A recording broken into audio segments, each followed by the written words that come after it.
Hello friend, मैं Rakesh Roshan learn tech to tech channel से। यार ये मेरा एमसीए एंट्रांस के रीजनिंग और एप्टीट्यूड सेक्शन का नेक्स्ट वीडियो है, जिसमें आज हम लोग जो टॉपिक देखेंगे वो है सिटिंग अरेंजमेंट। देखा गया है कि जितने भी एमसीए एंट्रांस के एग्जाम हैं, चाहे वो निमसेट का हो, जेएनयू का हो, बीएचयू का हो या और भी कोई मेजर एमसीए एंट्रांस है, तो उसमें सिटिंग अरेंजमेंट से रिलेटेड क्वेश्चन पूछे जाते हैं और कई बार स्टूडेंट इसमें फंस जाते हैं।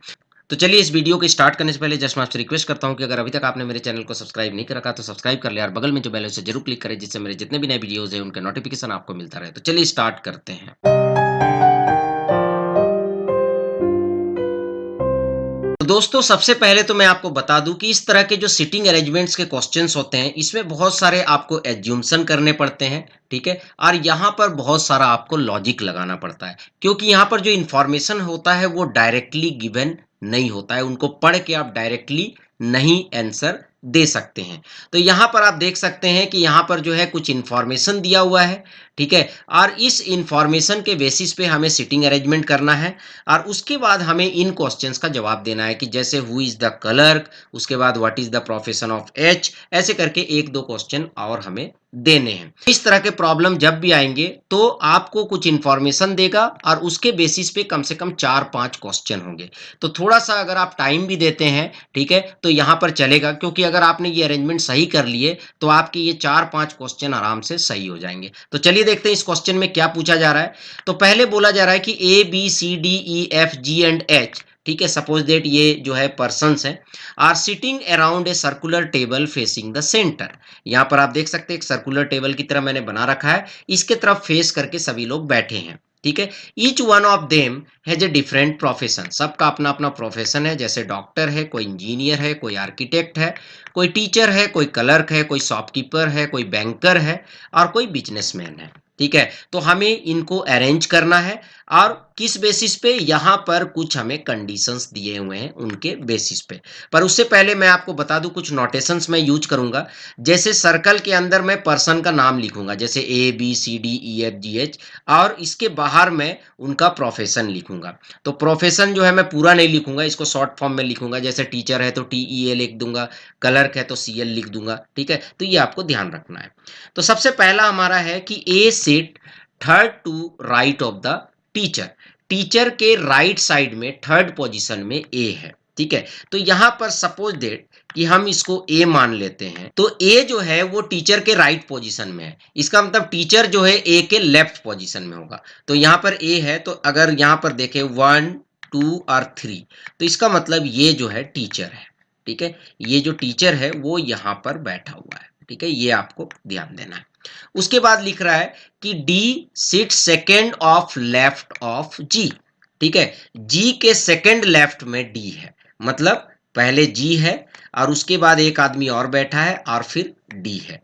अभी मैं यहां पर नहीं लिख रहा हूं। यहां पर अगर हम ये देखें तो जी का पोजीशन कौन कौन सा हो सकता है। यहां पर जी नहीं हो सकता है, ठीक है, क्योंकि यहां पर जी होगा तो डी को यहां पर होना पड़ेगा। तो उस तरह से यहां पर जी को आप यहां लिख सकते हैं। ठीक है, जी को आप यहां लिख सकते हैं, जी को आप यहां लिख सकते हैं। तो ऐसे इसके बहुत सारे पोजीशन होंगे, अभी क्लियर नहीं है इसलिए मैं इसको नहीं लिख रहा हूं। उसके बाद बोल रहा है कि G is not an immediate neighbour of teacher. Teacher का नेबर नहीं है जी। तो इसका मतलब ये क्लियर हो गया कि जी यहां पर भी नहीं होगा और यहां पर भी नहीं होगा। तो इसका मतलब अगर जी आप यहां लिखते हैं तो डी यहां पर होगा। अगर जी यहां पर लिखते हैं तो ये पॉसिबल नहीं होगा, जी यहां पर भी नहीं होगा, क्योंकि जी यहां लिखेंगे तो डी आपको यहां लिखना पड़ेगा। तो यहां पर ऑलरेडी ये है। तो अभी आपके पास केवल दो ऑप्शन है, या तो जी यहां पर होगा या फिर जी आपका यहां पर होगा। इन दोनों में से एक जगह होगा। चलिए आगे देखते हैं। Only one person sit between be the shopkeeper and the teacher. बोल रहा टीचर और शॉपकीपर, शॉपकीपर कौन है, बी है, इन दोनों के बीच में एक आदमी है। तो यहां पर ये टीचर अगर हमने इसको मान लिया है, ठीक है, तो मैंने पहले ही बताया था यहां पर बहुत सारे एज्यूम करके चलने पड़ेंगे। ठीक है, तो मैं इसको शॉपकीपर मान लेता हूं। ठीक है, इसको मैं यहां पर क्या मान लेता हूं, शॉपकीपर मान लेता हूं। ठीक है, तो शॉपकीपर कौन है, बी है। ठीक है, तो यहां पर मैंने क्यों माना, क्योंकि ये बोल रहा है कि one person sit between be the shopkeeper and teacher. तो ये टीचर है, टीचर और शॉपकीपर के बीच में एक आदमी है। अब जी के लिए कौन सा ऑप्शन था, आपका जी के लिए ये ऑप्शन था और ये ऑप्शन था। तो यहाँ पर बी जो है हमने लिख दिया, इसका मतलब जी आपका यहाँ पर होगा और डी आपका यहाँ पर होगा, ठीक है, क्योंकि बोला जा रहा है कि जी के लेफ्ट साइड में सेकेंड पोजीशन में डी है, ठीक है। तो आप देख रहे हैं धीरे धीरे जो है हमारा यहाँ पर फिलअप होते जा रहा है। उसके बाद the one who is an architect sits third to right of the shopkeeper. Shopkeeper के तीसरे राइट पोजीशन में आर्किटेक्ट है, तो ये शॉपकीपर है, तो एक दो और तीन, तो इसका मतलब यहां पर आर्किटेक्ट है, यहां पर क्या है, आर्किटेक्ट है। अभी तक सही चल रहा है, अगर कुछ गड़बड़ चलेगा तो जो शुरू में हम एज्यूम करके चले थे उसको हम फिर दूसरा मान के चलेंगे, पर अभी तक सही चल रहा है। फिर लिख रहा है H sit between architect and engineer, ठीक है, तो ये आर्किटेक्ट है, ठीक है, ये आपका टीचर है, और बोल रहा है कि आर्किटेक्ट और इंजीनियर के बीच में एच है। तो चलिए ये आर्किटेक्ट है, तो हम ऐसा करते हैं इसको इंजीनियर मान लेते हैं, ठीक है, इसको अभी इंजीनियर मान लेते हैं, ठीक है। तो इसको अगर इंजीनियर मान लेते हैं तो इन दोनों के बीच में एच है, तो इसका मतलब टीचर कौन हो गया, एच हो गया टीचर, ठीक है। तो यहां तक भी बिल्कुल मामला सही चल रहा है। उसके बाद है is not an immediate neighbour of H. H का इमीडिएट नेबर ई नहीं है, मतलब ई ना तो आर्किटेक्ट है, ठीक है, यहां पर एच का नेबर कौन है, ये है, आर्किटेक्ट है और इंजीनियर है, तो इसका मतलब आर्किटेक्ट और इंजीनियर दोनों में से कोई भी ई नहीं है, ठीक है। तो ई आप ध्यान रखिएगा, ना आर्किटेक्ट है ना इंजीनियर है। उसके बाद engineer sit third to the right of clerk. Clerk के थर्ड राइट साइड में इंजीनियर है, तो अगर यहां पर इंजीनियर है तो क्लर्क कहां होगा, यहां पर होगा, ठीक है। तो आप देखिए ये पता चल गया कि क्लर्क जो है वो जी है, ठीक है, क्योंकि इंजीनियर यहां बैठा हुआ है, ठीक है। तो इंजीनियर के लेफ्ट साइड में क्लर्क है और क्लर्क के राइट साइड में थर्ड पोजीशन पे देखिए ये क्लर्क है, तो एक इसको छोड़ दीजिए, एक इसको छोड़ दीजिए, तो उसके बाद यहां पर इंजीनियर है, ठीक है। उसके बाद only one person seats between the businessman and F, मतलब बिजनेसमैन और एफ के बीच में केवल एक जो है बंदा है। तो चलिए देखते हैं। तो यहां पर आप देख सकते हैं ए जो है वो हो चुका है, बी को भी हम ले चुके हैं, ठीक है। उसके बाद सी नहीं लिए हैं, डी को हम ले चुके हैं, ई नहीं लिए हैं और एफ नहीं लिए हैं और जी को ले चुके हैं और एच को ले चुके हैं। मतलब अभी हमारे पास पेंडिंग कौन कौन सा है, ई है, एफ है, ठीक है, और सी है, ठीक है, ये तीन है। तो यहां पर ये दोनों ई नहीं होंगे, ठीक है, अगर आप देखें तो ये भी ई नहीं होगा और ये भी ई नहीं होगा, क्योंकि यहां पर लिखा था कि E is not an immediate neighbour of H, H का नेबर नहीं होगा, ठीक है, ये दोनों ई नहीं होंगे, ठीक है। तो इसका मतलब ये दोनों ई नहीं होंगे, तो इसका मतलब एफ होंगे या फिर सी होंगे, ठीक है। तो इन दोनों में कोई एफ होगा। तो यहां पर लिखा है कि one person seat between the businessman and F, तो यहां पर मैं मान के चल रहा हूं कि बिजनेसमैन ए है और ये आपका एफ है, ठीक है, बिजनेसमैन ये है और ये आपका एफ है। उसके बाद बोल रहा है is neither a businessman nor a doctor. तो पहले ही बता दिया गया था कि ई जो है वो आर्किटेक्ट भी नहीं है, इंजीनियर भी नहीं है, ठीक है, आर्किटेक्ट भी नहीं है, इंजीनियर भी नहीं है, बोल रहा है ये बिजनेसमैन भी नहीं है और डॉक्टर भी नहीं है। तो क्या बच गए, टीचर, क्लर्क, शॉपकीपर और बैंकर। शॉपकीपर का ऑलरेडी बी है, ठीक है, तो ये भी नहीं हो सकता है। क्लर्क का जी है तो ये भी नहीं हो सकता है, टीचर का एच है तो ये भी नहीं हो सकता। इसका मतलब बैंकर जो है वो ई है, ठीक है। तो यहाँ पर केवल एक ये जगह है, ठीक है, जो बैंकर के लिए हो सकता है, क्योंकि ये जो है ये ऑलरेडी इंजीनियर के लिए है। तो ये यहाँ पर क्या हो जाएगा, ई, और ये जो बन जाएगा वो बन जाएगा बैंकर, ठीक है, ये कौन बन जाएगा, बैंकर, ठीक है। तो ये बैंकर हो गए। अब जो है क्या बच गया आपका सी, तो इसका मतलब ये जो इंजीनियर है वो सी है। तो यहां पर आप देख सकते हैं अब टोटल जो है आपको पता चल गया। अब एक केवल डॉक्टर बच रहा है, तो वो जो है किसको डिनोट करेगा, डी को, तो डी जो है वो डॉक्टर है, ठीक है। तो ये पूरा कंप्लीट हमारा इंफॉर्मेशन निकल गया। तो अब चलिए चलते हैं, देखते हैं क्वेश्चंस को सॉल्व करते हैं।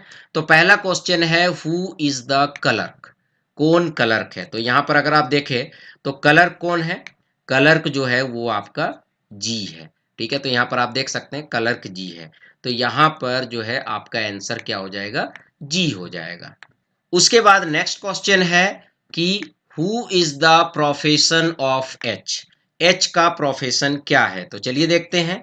तो यहां पर अगर आप देखेंगे तो एच का प्रोफेशन क्या है, टीचर है, ठीक है। तो यहां पर एच का प्रोफेशन क्या होगा, टीचर होगा, तो यहाँ पर टीचर करेक्ट होगा। तो यहाँ पर आप देख सकते हैं एक बार आपने अरेंजमेंट कर लिया तो बाकी क्वेश्चन तो केवल आप जो है मुश्किल से 10 सेकंड के अंदर सारे क्वेश्चन आप सॉल्व कर लोगे।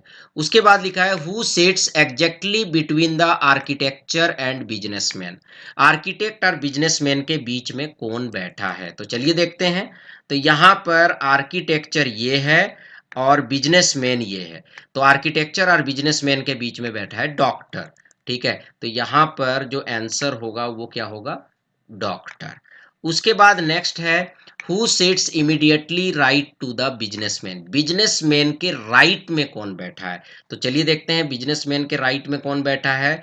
तो ये आपका बिजनेसमैन है, तो बिजनेसमैन के राइट में बैठा है जी, मतलब क्लर्क, ठीक है। तो बिजनेसमैन आप देखिए इस तरफ अगर फेस करेगा तो राइट में कौन बैठा है, क्लर्क या फिर जी। तो देखते हैं कौन सा ऑप्शन है, ठीक है। तो यहां पर आप देख रहे हैं क्लर्क का ऑप्शन है, तो क्लर्क जो है यहां पर आपका आंसर होगा। उसके बाद नेक्स्ट यहां पर है which of the following is true with respect to the given sitting arrangement. कौन सा ट्रू है, तो लिख रहा है E is an immediate neighbour of the engineer. क्या ई जो है इमीडिएट नेबर है इंजीनियर का, तो चलिए चलते हैं। तो यहाँ पर अगर आप देखेंगे तो ई जो है यहाँ पर है और इंजीनियर यहाँ पर है, तो बिल्कुल ये गलत है, ठीक है। उसके बाद नेक्स्ट है कि ई क्या आर्किटेक्ट है, ठीक है। तो चलिए देखते हैं आर्किटेक्ट है कि नहीं ई, तो नहीं। ई कौन है, बैंकर है। अगर आप यहाँ पर देखें तो ई कौन है, बैंकर है, तो चलिए ये भी गलत है। उसके बाद नेक्स्ट क्या है, the clerk is an immediate neighbour of the banker. क्या बैंकर का इमीडिएट नेबर है क्लर्क, ठीक है। तो चलिए देखते हैं। तो यहाँ पर आप देख सकते हैं ये जो है आपका क्लर्क है और ये आपका बैंकर है, तो बिल्कुल ये सही है। तो यहाँ पर ये वाला जो कंडीशन है वो आपका ट्रू होगा। लास्ट वाला भी देख लेते हैं, teacher sits between H and engineer. ये तो बिल्कुल ही गलत है क्योंकि एच जो है वो खुद ही टीचर है, तो ये तो गलत होगा। तो यहाँ पर जो करेक्ट आंसर होगा ये क्वेश्चन होगा। तो इस तरीके से जो है दोस्तों आपने देखा कि कैसे बस हमें यहाँ पर टाइम लगा ये अरेंजमेंट करने में, और जैसे ही हमने अरेंजमेंट कर लिया मैंने तुरंत चारों क्वेश्चन का जवाब दे दिया। तो इसी तरह से आप भी कर सकते हैं। तो सिटिंग अरेंजमेंट का आपको प्रैक्टिस करना पड़ेगा, ठीक है, इतना आसान नहीं है। सिटिंग अरेंजमेंट के क्वेश्चन को काफी टफ माना जाता है। तो चलिए फ्रेंड, आई होप कि आपको ये वीडियो अच्छा लगा होगा। अच्छा लगा तो लाइक करें, शेयर करें, कमेंट करें, और अगर अभी तक आपने मेरे चैनल को सब्सक्राइब नहीं कर रखा तो सब्सक्राइब कर लिया, बगल में जो बेल है उसे जरूर क्लिक करें जिससे मेरे जितने भी नए वीडियोस हैं उनके नोटिफिकेशन आपको मिलता रहे। Thank you and good bye.